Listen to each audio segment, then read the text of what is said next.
तमिलनाडु के राज्यपाल आर.एन. रवि और सीएम स्टालिन की सरकार अपनी अपनी सुप्रीमेसी साबित करने के लिए आपस में लड़ रहे थे। सुप्रीम कोर्ट में जस्टिस जेबी पार्थिवाला और जस्टिस आर महादेवन की बेंच के सामने झगड़ा पहुंचा। 8 अप्रैल को बेंच ने फैसला सुना दिया कि राज्यपाल सरकार की सुनेंगे। कोई भी बिल आया तो आर्टिकल 201 के तहत राष्ट्रपति और राज्यपाल को 3 महीने में बिल पर फैसला करना होगा। राज्यपाल के पास कोई वीटो पावर नहीं है। उसी जजमेंट से देश में खड़ा हो गया एक संवैधानिक सवाल। उसी सवाल का जवाब ढूंढने के लिए सुप्रीम कोर्ट के 5 जजों की बेंच बनी है। सीजेआई गवाई के साथ जस्टिस सूर्यकांत, विक्रमनाथ, पीएस नरसिम्हा और एएस चंदूरकर सुनवाई कर रहे हैं। 19 अगस्त से रोज हो रही है सुनवाई और रोज हो रही बड़े बड़े वकीलों के बीच 5 जजों के सामने जोरदार बहस।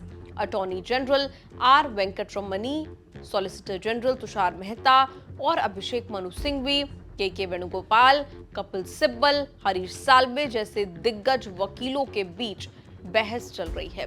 अभी तक कोई फैसला नहीं हुआ है। सुप्रीम कोर्ट में चल रहा दलीलों और बहस का मैच फिलहाल टाई चल रहा है, लेकिन ये मैच हमेशा टाई नहीं रहेगा। जिस दिन 5 जजों की बेंच सुनवाई पूरी करके जजमेंट देगी, तब पता चलेगा जीत राज्य सरकारों की होगी या केंद्र सरकार की। सुप्रीम कोर्ट के 8 अप्रैल के जजमेंट के बाद राष्ट्रपति ने प्रेसिडेंशियल रेफरेंस का हथियार का इस्तेमाल किया। आर्टिकल 143(1) के तहत राष्ट्रपति और राज्यपाल की शक्तियों को लेकर 14 सवाल पूछे। सुप्रीम कोर्ट से पूछा कि क्या कोर्ट राष्ट्रपति के लिए विधानसभा से पास बिलों पर फैसला लेने के लिए समय सीमा तय कर सकता है। लाइव लॉ के मुताबिक सरकार की ओर से सुप्रीम कोर्ट से मांग की गई कि पहले वाला फैसला रद्द कर दीजिए। 2 जजों की बेंच दूसरे अथॉरिटी के लिए टाइमलाइन तय करती है, तो ये संवैधानिक समस्या है। राज्यपाल और राष्ट्रपति कैसे काम करेंगे? संविधान के अनुच्छेद 200 के तहत व्यवस्था ये है कि राज्यपाल या तो बिल मंजूर करेंगे या मंजूरी नहीं देंगे, या राष्ट्रपति के पास भेजेंगे या विधानसभा को फिर से विचार के लिए लौटाएंगे। अगर विधानसभा ने दोबारा वही बिल वापस भेजा तो राज्यपाल को मंजूरी देनी होगी। इस नौबत से बचने के लिए राज्यपाल कुछ बिल राष्ट्रपति को भेज देते हैं, फिर राष्ट्रपति का फैसला ही फाइनल हो जाता है। संविधान कहता है राज्यपाल और राष्ट्रपति के लिए जरूरी नहीं कि वो तय समय सीमा में फैसला ले। 8 अप्रैल के जजमेंट में सुप्रीम कोर्ट ने समय सीमा 3 महीने फिक्स की तो भूचाल मच गया।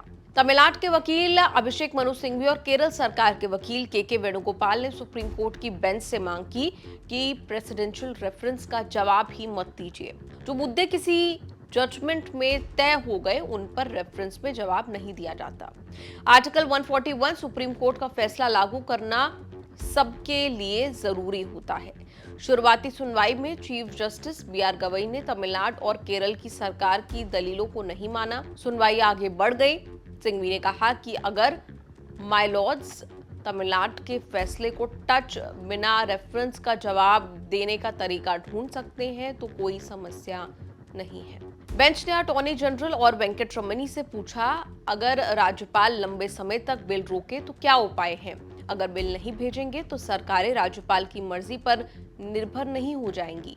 राज्यपाल को ये अधिकार नहीं कि वो अनिश्चितकाल तक मंजूरी रोक कर रखे।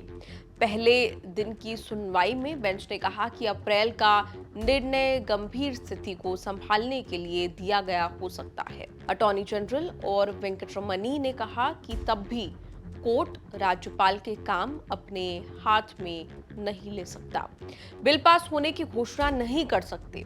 सुप्रीम कोर्ट के अप्रैल वाले फैसले पर कहा कि क्या अदालत संविधान को फिर से लिख सकती है।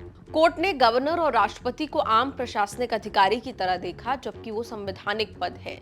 तुषार मेहता ने कहा, राज्यपाल कोई पोस्टमैन नहीं, उनके पास कुछ संवैधानिक अधिकार है और वो राष्ट्रपति के प्रतिनिधि होते हैं। सुप्रीम कोर्ट में अभी मामला चलेगा। इस केस में तमाम राज्य सरकारों का भी पक्ष लिया गया है। केंद्र सरकार भी प्रेसिडेंशियल रेफरेंस की आड़ में सुप्रीम कोर्ट के राज्यपाल वाले जजमेंट के खिलाफ है। सबका पक्ष सुनने के बाद भी इस मामले पर आएगा सुप्रीम जजमेंट।